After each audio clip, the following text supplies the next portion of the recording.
Good morning दोस्तों। आज हम देखेंगे 27 अप्रैल 2020 तक कुछ लेटेस्ट करेंट अफेयर्स जो कि कुछ इम्पोर्टेंट भी हैं। सबसे पहले हम देखेंगे इसमें कोरोना वायरस के की कुछ खबरें। ठीक है, तो कोरोना वायरस का क्या भी इफेक्ट है हमारे कंट्री में, भारत में और ऑल ओवर द वर्ल्ड, पूरे संसार में कितना इसका इफेक्ट है, क्या लेटेस्ट अपडेट है अब तक का, हम एक बार उसे थोड़ा देखेंगे। तो अगर हम देखें भारत के केसेस, तो टोटल जो पुष्टि किए गए केस हैं वो अब तक हैं 28,380 केसेज, जो कि 27 अप्रैल तक लगभग 28,380 केसेज आ चुके हैं, जिसमें से कि ठीक हो गए हैं जो मरीज कोरोना वायरस से पीड़ित थे, वो उनकी ठीक होने की जो संख्या है वो लगभग 6,362 के आसपास है। और जो मौतें हुई हैं वो है 886 के आसपास। आप देख सकते हैं यहाँ पर जो मौतें हुई हैं लगभग 886 के आसपास हुई है। और जो रिकवर हुए हैं पेशेंट, जो ठीक हुए हैं, उनका लगभग है 6,362 के आसपास। ये तो हमारा भारत देश का है। उसके बाद अगर हम देखें ऑल ओवर वर्ल्ड का केस, अगर हम ऑल ओवर वर्ल्ड का केस देखें दुनिया भर का, तो इसमें हमें जो टोटल पुष्टि किए गए केस हैं वो हैं लगभग 30,29,761, जिसमें से ठीक हो गए हैं लगभग 8,79,000 के आसपास। और जो टोटल मौतें हुई हैं, कुल मौतें हुई हैं पूरे विश्व भर में कोरोना वायरस की वजह से, वो है लगभग 2,92,044 के आसपास। तो ये थी कोरोना वायरस का जो अब तक प्रकोप है उस पर कुछ लेटेस्ट इंफॉर्मेशन। आगे देखते हैं कुछ करेंट अफेयर्स के क्वेश्चंस। इसमें है हमारा हाल ही में जिस राज्य सरकार ने कोविड-19 महामारी का मुकाबला करने के लिए एक मोबाइल एप्लीकेशन का लॉन्च किया है जिसका नाम है आप्त मित्र। आप्त मित्र एप्लीकेशन है जो कि लॉन्च किया गया है कर्नाटक सरकार के द्वारा, मतलब कर्नाटक गवर्नमेंट के द्वारा। ठीक है, इसमें हम जो कोविड-19 की महामारी है उसमें उससे लड़ने की हेल्प के लिए पर्पज से इस मोबाइल एप्लीकेशन को बनाया गया। आगे देखते हैं कुछ। वह राज्य सरकार जिसने खांसी, जुकाम और बुखार के लिए ओवर द काउंटर ओटीसी दवाएं खरीदने वाले लोगों पर नजर रखने के लिए एक मोबाइल ऐप कोविड फार्मा की लॉन्च की है। तो इस मोबाइल ऐप के द्वारा जैसे जो लोग खांसी की दवा लेते हैं, बुखार की दवा लेते हैं या किसी भी जुकाम से रिलेटेड दवा लेते हैं, तो इस ऐप के थ्रू जो कोविड फार्मा लॉन्च किया गया है, इसके थ्रू वो लोग इस तरह के लोगों का डाटा कलेक्ट करते हैं जिससे कि कोरोना को प्रेडिक्ट करने में हेल्प मिले। तो ये जिस स्टेट गवर्नमेंट के द्वारा किया गया है वो है आंध्र प्रदेश। आगे हम देखें अगर, तो विश्व बौद्धिक संपदा दिवस, जिसे हम बोलते हैं day world intellectual property day, तो ये हमारा सेलिब्रेट किया जाता है पूरे विश्व में 26 अप्रैल के दिन, जो कि 26 अप्रैल को सेलिब्रेट किया गया था। और इसके बारे में अगर देखा जाए तो विश्व बौद्धिक संपदा संगठन द्वारा बौद्धिक संपदा दिवस मनाया जाता है।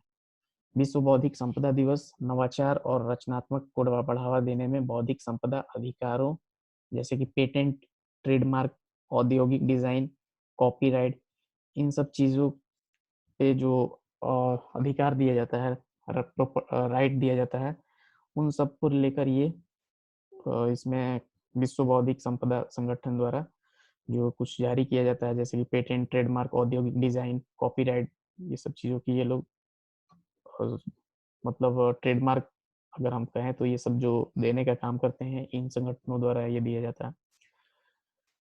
उसके बाद अगर हम देखें पांचवा क्वेश्चन, तो इसमें क्या है, पांचवा क्वेश्चन में है जिस देश की नौसेना ने 25 अप्रैल 2020 को उत्तरी अरब सागर में पोतरोधी मिसाइलों का सफल परीक्षण किया, मतलब एंटी नवल मिसाइल का जो अभी सक्सेसफुली परीक्षण किया है वो कौन सा देश है, तो ये हमारा पड़ोसी देश पाकिस्तान है, जो कि इस टाइम पे मिसाइल टेस्टिंग का भी कार्य जारी किए हुए है। इस कोरोना महामारी की चपेट में पूरा देश है और ये इस तरह की मिसाइल परीक्षण का भी काम जारी किए हुए हैं अपना। उसके बाद हम देखें तो एक क्वेश्चन है हमारा, विश्व मलेरिया दिवस जिस दिन मनाया जाता है वह डेट है 25 अप्रैल। ये हर एक प्रत्येक वर्ष 25 अप्रैल को विश्व मलेरिया दिवस के रूप में मनाया जाता है। और ये क्यों मनाया जाता है, इसके पीछे रीजन ये है, सबसे पहले तो ये फर्स्ट टाइम में जो विश्व मलेरिया दिवस मनाया गया वो 25 अप्रैल 2008 को मनाया गया था यूनिसेफ द्वारा। इस दिन को मनाने का उद्देश्य मलेरिया जैसे खतरनाक रोग पर जनता का ध्यान केंद्रित करना था, जिससे हर साल लाखों लोग मरते हैं। एक्चुअली में देखा जाए तो मलेरिया जो जो लोग इसको काफी नॉर्मल बीमारी की तरह लेते थे, बट इसे देखा जाए तो ये काफी गंभीर समस्या है, क्योंकि मलेरिया से देखा जाए अगर आंकड़ा तो करीब लाखों लोग मरते हैं। तो इस चीज पे ध्यान केंद्रित करने के लिए, लोगों को जागरूक करने के लिए विश्व मलेरिया दिवस को 25 अप्रैल 2008 से को मनाया गया था पहली बार। और ये यूनिसेफ द्वारा किया गया था स्टार्ट सबसे पहले। और जो हमारा भारत सरकार का मिशन है कि 2030 तक मलेरिया को पूरी तरह से खत्म कर देना है। और सबसे ज़्यादा अगर देखा जाए तो मलेरिया के रोगी जो पाए जाते हैं वो नाइजीरिया में, नाइजीरिया कंट्री जो है उसमें पाए जाते हैं। तो ये थी विश्व मलेरिया दिवस के बारे में। उसके बाद आगे देखते हैं, प्रत्येक वर्ष 23 अप्रैल को जिस राज्य में खोंगजम दिवस मनाया जाता है, तो ये सब जो क्वेश्चन है डे से रिलेटेड, दिवस से रिलेटेड, एग्जाम में डायरेक्ट पूछे जाते हैं। तो प्रत्येक वर्ष 23 अप्रैल को जिस राज्य में खोंगजोम दिवस मनाया जाता है वो कौन सा राज्य है, तो वो है मणिपुर। मणिपुर में ये खोंगजोम दिवस मनाया जाता है 23 अप्रैल को। ठीक है। और ये क्यों मनाया जाता है इसके बारे में भी अगर हम देखें तो यहाँ देख सकते हैं कि इस दिवस का आयोजन वर्ष 1891 के एंग्लो मणिपुर युद्ध में लड़ने वाले योद्धाओं को श्रद्धांजलि देने के उद्देश्य से किया जाता है। यह युद्ध मणिपुर के खोंगजोम की खेबा पहाड़ियों पर लड़ा गया था और इसलिए इस दिवस का नाम खोंगजोम दिवस है।